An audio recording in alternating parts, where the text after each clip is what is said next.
এই বাইকগুলো না প্রবলেম নিয়েও চলতে পারে কোনো সমস্যা ছাড়াই, এটাই এই বাইকগুলো সবচেয়ে মেজর ভালো একটা দিক। আর যাদের বাইক জাস্ট একটাই 150 সিসি বাইক আছে তারা বলবে যে ভাই 125 সিসি বাইক খুবই খুবই খুবই খারাপ। আমার জীবনের প্রথম বাইক কোনটা জানেন? আমার নিজের টাকায় কেনার প্রথম বাইক হচ্ছে হিরো ইগনাইটর। আর আমি জীবনে প্রথম যে বাইকটা দিয়ে বাইক চালানো শিখছি সেটা হচ্ছে হোন্ডা সিডিআই নামে আমরা চিনি, যাকে আমরা H100 নামেও চিনি আর কি। তো মেইনলি হোন্ডা সিডিআই নামে সবাই চিনে। তো ওই হোন্ডা সিডিআই দিয়েই বেসিক্যালি আমার এই পুরা মানে বাইক চালানোর জার্নি শুরু। আর ওই হোন্ডা সিডিআইটা এখনও আছে, ওইটা আমাদের গ্রামে আছে, ওইটা হচ্ছে আমার আব্বার বাইক। আমার আব্বার ওই বাইক দিয়ে আমার জীবনের প্রথম বাইক চালানো শুরু হয়। আর এই হিরো ইগনাইটর এই বাইকটা আমি 2018 সালে কিনছিলাম।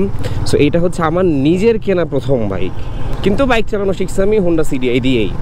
এখন এই বাইকটার বয়স কিন্তু 7 ইয়ার্স প্লাস হয়ে গেছে এই ইগনাইটরটার বয়স।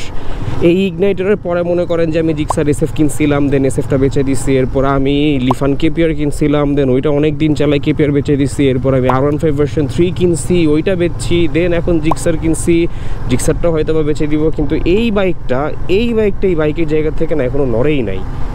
ওই যে বলে না ভাই একদম ফার্স্ট বাইক যেইটা, সো এইটাই বেসিক্যালি আমার জন্য আমার প্রথম বাইক। অ্যান্ড এই বাইকটা আমি জন্য এখনও মানে এটা বেচতেও না খুব খারাপ লাগে। শুধু যে প্রথম বাইক দেখে খারাপ লাগে এরকম না, এই বাইকটাতে আরও অনেক মজা আছে। মজা বলতেই যে ছোটোখাটো বাইক, হালকা পাতলা বাইক চালায় অনেক আরাম। আর আগে তো মনে করেন যে ডেইলি বাইক চালাইতাম, মানে কি বলে যে বন্ধুদের সাথে ঘুরতাম, ওরকম কোনো কাজ ছিল না, ভার্সিটিতে পড়তাম, তখন ইচ্ছা মতো বাইক চালাইতাম। বাট এখন তো সিচুয়েশনটা ওই রকম নাই, এখন তো সিচুয়েশনটা পুরাই আলাদা। এখন সবাই ব্যস্ত, সবাই যার যার কাজ নিয়ে ব্যস্ত। সো ওই টাইমে না মনে হইতো যে আহারে যত ফাস্ট বাইক থাকে তত বেটার, তত ভালো, যত গতি তত ভালো। কিন্তু এখন আসে মনে হয় যে না রে ভাই, মানে নর্মালি রাইডের জন্য না এই বাইকগুলো অনেক জোস। আর এই জন্য এই বাইকটা এখন আমার কাছে অনেক বেশি ভালো লাগে। মানে ব্যাক ইন 2018 যখন কিনছিলাম তখন এই বাইকটা আমার কাছে যতটা না ভালো লাগতো, এখন এই বাইকটা আমার কাছে তার চাইতে অনেক বেশি ভালো লাগে। বিকজ ওই যে তখনকার ইউজ কেস ছিল আমার একরকম, আর এখনকার ইউজ কেস আমার পুরাই অন্যরকম। এই বাইকটা দিয়ে জাস্ট উত্তরার মধ্যে এদিক ওদিক ঘোরাফেরা করি, কোনো কাজের দরকার বলেন বা অন্য কোনো কিছুতে বলেন। সো উত্তরার মধ্যে যখনই আমার চলাফেরা হয় তখনই মোস্ট অফ দ্য টাইম এই বাইকটায় নিয়েই আমার চলাফেরা হয়। আর আমার ভাই সব কিছু উত্তরাতে, বাসা, অফিস, কাজ সব কিছুই মোস্ট অফ দ্য থিংসই আমার উত্তরার মধ্যে। সো আমার উত্তরার বাইরেও খুব একটা যাওয়া হয় না, আর যেহেতু উত্তরার বাইরেও খুব একটা যাই না, সো এই বাইকটাই সবসময় আমি চালাই। আজকে বেসিক্যালি যাচ্ছি এই বাইকটা তেল ভরতে। বাইকে ভাই মাসে একবার আমি তেল ভরি এই বাইকে, ওই একবার তেল ভরলেই চলে। আগে তো ফুল ট্যাঙ্কি করতাম, বাট রিসেন্টলি আমার সাউদার্ন যাওয়া হচ্ছে না। আমি সবসময় বাইকের ফুল ট্যাঙ্কি ফিল আপ করতাম হচ্ছে তেজগাঁওয়ের যেই সাউদার্ন পাম্প আছে ওইখান থেকে। ওদের তেলটা ভাই খুবই ভালো, মানে অ্যাটলিস্ট আমার কাছে ভালো মনে হয়েছে। তো আমি এই জন্য সবসময় আমার প্রত্যেকটা বাইকেই ওই এক জায়গা থেকে তেল নেই। বাট এই বাইকটার জন্য রিসেন্টলি আর কি আর অত দূরে যাওয়াও হয় না আমার। সো এইটার তেল নেই হচ্ছে আমাদের এই এয়ারপোর্ট থেকে। এয়ারপোর্টের ডিএল যেইটা আছে না, মাঝে মধ্যে ডিএল থেকে নেই, মাঝে মধ্যে ডিএলের সামনেরটার থেকে নেই। মানে উত্তরার আশেপাশে যা আছে এখান থেকে তেল নেওয়া পর আর কি বাইকটার জন্য এখন। সো তেল নিতেই যাচ্ছি বেসিক্যালি। সো ভাবলাম যে ইন দ্য মিন টাইম একটা ভিডিও তো বানানোই যায় আপনাদের জন্য, কারণ এই বাইকটা নিয়ে আমাকে অনেকে কোশ্চেন জিজ্ঞেস করছিল যে ভাই এই বাইকটা আমি কেন চালাই বা কীভাবে কী। সো তাদের জন্য বলি ভাই this is basically my life first bike, যেটা আমি আমার নিজের টাকা দিয়ে কিনছিলাম। সো এই জন্য তো এই বাইকের উপরে মায়া তো অনেক বেশি আছেই, এবং তার চাইতেও বড় কথা যেটা সেটা হচ্ছে এই বাইকটা চালায় অনেক আরাম। আপনারা যতই ভাই 150 সিসি হায়ার সিসি বলেন না কেন ভাই, আমারও তো সবই আছে, আমারও তো সবই ছিল, সবই তো আমি চালায় আসছি। বাট নর্মাল ইউজ কেসের জন্য না এই বাইকগুলোর উপরে কোনো বাইক নাই। এখন একটা কথা মাথায় রাখবেন, এই কথাটা কে বলতেছে? যার বাইক যদি একটাই থাকে এবং সে যদি শুধু 150 সিসির একটা বাইকই চালায়, তাহলে সে সবসময় বলবে যে না ভাই 125 সিসি খুবই খারাপ, খুবই খারাপ, খুবই খারাপ। কিন্তু যেই লোকের একাধিক বাইক আছে তার মধ্যে যদি একটা বাইক হয় তার 125 সিসি বাইক, তখন সে কিন্তু 125 সিসি বাইকের দুর্নাম করবে না, সুনামি করবে। কারণ সে জানে যে এই 125 সিসি বাইকের মূল্যটা কীরকম, বা 125 সিসি বাইকটা কতটা আরামদায়ক। সো সিটির মধ্যে ঘোরাফেরার জন্য বা এলাকার মধ্যে টুকটাক কাজের জন্য আমি এই 125 সিসি ইউজ করি।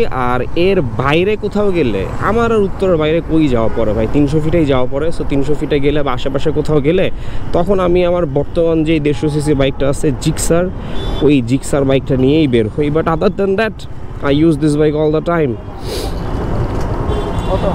ভাই আগে কার্ডটা পাঞ্চ করেন। 700 টাকা পাঞ্চ করেন ভাই আগে। বাইকটা রিজার্ভে চলে গেছিল, আগের বার পাঞ্চ হয় নাই বুঝছেন, আগের বার পাঞ্চ হয় নাই, এই জন্য আমি আর তেল নিতে পারি নাই, এই জন্য আগে দেখলাম। আপনি তো ছিলেন মনে হয়। হ্যাঁ ঠিক আছে ভাই, ওকে। ও আমার তো একটা ছবি তুলতে হবে, বিকজ আমি সবসময় ট্র্যাক রাখি যে আমার বাইকের কত টাকার তেল ভরা হয়, কত কিলোতে কি ভরা হয়, মানে আমার বাইকের যেই খরচটা, সেই খরচটা এক্স্যাক্টলি কোথায় যায়, এক্স্যাক্টলি কত টাকার খরচ হয়, সব কিছু আমার নোট ডাউন থাকে একদম A to Z। সো এই জন্য আমি একটু ট্র্যাক রেকর্ড রাখি সব সময়। সো যেটা বলতেছিলাম ভাই, I love this bike because বাইকটা অনেক অনেক অনেক বেশি আরামদায়ক বাইক। অ্যান্ড যাদের আসলে বললাম তো আগে যে একটাই বাইক, ধরেন কারোর একটা 150 সিসির একটা জিক্সার বা কিছু একটা আছে, বা একটা R15 ভার্সন 3 আছে, তার একটাই বাইক, সো সে সব কাজে ওই বাইকটা ইউজ করে, তাদের কাছে ভাই কখনো এই বাইকগুলো না খুব একটা মানে ভালো মনে হবে না, বলবে যে 125 সিসি ধরো কোনো একটা বাইক হইলো, ঠিক আছে ভাই, কিন্তু মানে 125 সিসি বাইকগুলো না একটু দে আর বিল্ড ডিফারেন্ট, মানে তাদের পারপাসটাই আলাদা। এবং সবচেয়ে বড় মজা হচ্ছে যে বাইকগুলো যা আরামদায়ক বাইক ভাই, মানে আমার কাছে যে এতটাই ভালো লাগে এই বাইকটা। এই বাইকেরও কিন্তু অনেক ইস্যু আছে, বাট এই ছোটোখাটো বাইকগুলোতে যত ইস্যু থাকুক না কেন, ওই ইস্যুগুলো না মানে আপনি ওভারলুক করে চলে যেতে পারবেন।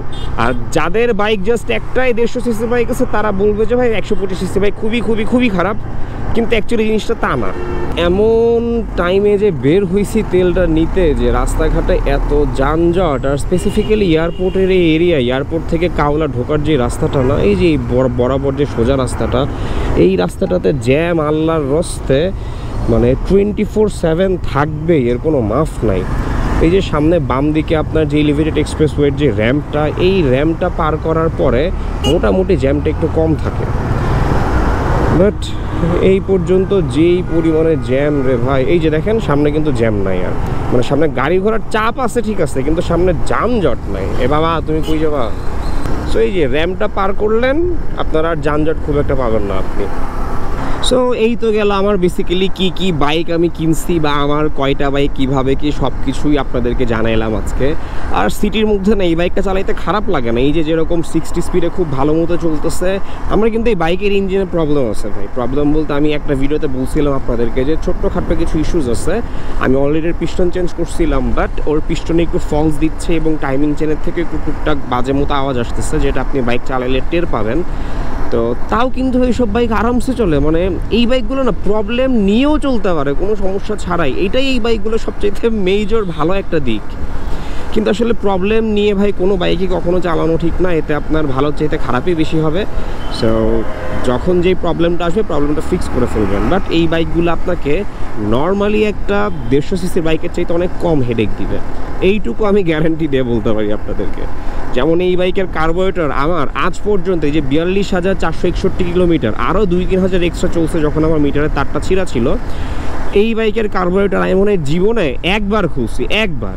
আজ পর্যন্ত এই বাইকের কার্বোরেটর আমাকে সার্ভিস দিয়েই যাচ্ছে। কিন্তু জিক্সারের কার্বোরেটর আল্লাহ মাফ করো ভাই, মানে কি লেভেলে পেইন যে আমি খাইছি জিক্সারের কার্বোরেটরটা দিয়ে। লাস্টতে একটা ভিডিও বানাইছি কীভাবে এটার প্রবলেমের সলিউশন করা যায়, বাট ওই কাজগুলো করার পরে হয়তো বা আপনি একটা সলিউশন পাবেন, কিন্তু স্টিল লং রানে আপনাকে ওই কার্বোরেটরটা আবার প্যারা দিবেই। তো জিক্সারের এই কার্বোরেটর আমি একটা বিশাল বড় সমাধান অলরেডি পাইছি, যেটা আমি এখনও নিজে অ্যাপ্লাই করি নাই, আমি আমার নিজের বাইকে অ্যাপ্লাই করব। Then I will make a video about it. Then আপনারা যারা জিক্সার চালান ওই কাজটা আপনারা করতে পারেন। যদি আমি সেখান থেকে সাকসেস পাই, then I will let you guys know. Then আপনারা সুন্দর মতো জিক্সার ওনার যারা আছেন তারা ওই কাজগুলো যদি করেন, তাহলে আপনাদের আর জিক্সারের কার্বোরেটর নিয়ে কখনো মাথা ব্যথা করাই লাগবে না। অ্যান্ড স্পয়লার অ্যালার্ট, এই কাজটা হচ্ছে বেসিক্যালি আমি আমার জিক্সারের কার্বোরেটরটাই পাল্টাই ফেলবো, একটা স্পেশাল একটা অন্যরকম কার্বোরেটর লাগাবো, মানে পুরা ডিফারেন্ট টাইপের একটা কার্বোরেটর লাগাবো। তো ওয়েট ফর দ্যাট ভিডিও, ওই মডটা ভেরি সুন করতেই হবে। ভাবছিলাম ভাই বাইক আর মডিফিকেশন করবো না, বাট ওই ঘুরে ফিরে মডিফিকেশন আমাকে টানেই ভাই, ঘুরে ফিরে মডিফিকেশন আমাকে করতে হবেই, বিষয়টা পুরো এরকম হয়ে গেছে। অ্যান্ড আজকে অনেক দিন পরে এই বাইকটা নিয়ে এত দূরে আসলাম। এই বাইকটা নিয়ে আমি বহুদিন পরে এই রোডে উঠছি মনে হয়, কারণ এই বাইকটা নিয়ে আমি মানে উত্তরের বাইরে আমার যাওয়াই পড়ে না। বাট আজকে আস্তে আস্তে অনেক দূর চলেই আসলাম, যেহেতু এত দূর আসলাম সেহেতু ক্যান্টনমেন্টে একটু ঢুকে এক কাপ চা খাওয়া যায়। সো ভিডিওটার বড় না করি ভাই, ভিডিওটা এই পর্যন্তই থাক। আমি একটু ক্যান্টনমেন্টে যাই, ক্যান্টনমেন্টে যাই এক কাপ চা খেয়ে আসি। অনেকদিন ক্যান্টনমেন্টের ভেতরে আমার ঢোকা হয় না, অ্যান্ড ওখান থেকে এক কাপ চা খেয়ে আবার উত্তরতে ব্যাক করবো। সো দ্যাটস ইট গাইজ, এই ছিল আজকে ছোট্ট একটা ভিডিও। যদি ভিডিওটা ভালো লেগে থাকে then please give it a like, and if you want to say anything then please comment down below. And উপর দিয়ে একটা প্লেন চলে যেতেছে, এরকম আবার একটা ভিডিও দেখা হবে ইনশাল্লাহ। টিল দেন সবাই ভালো থাকেন, আল্লাহ হাফেজ।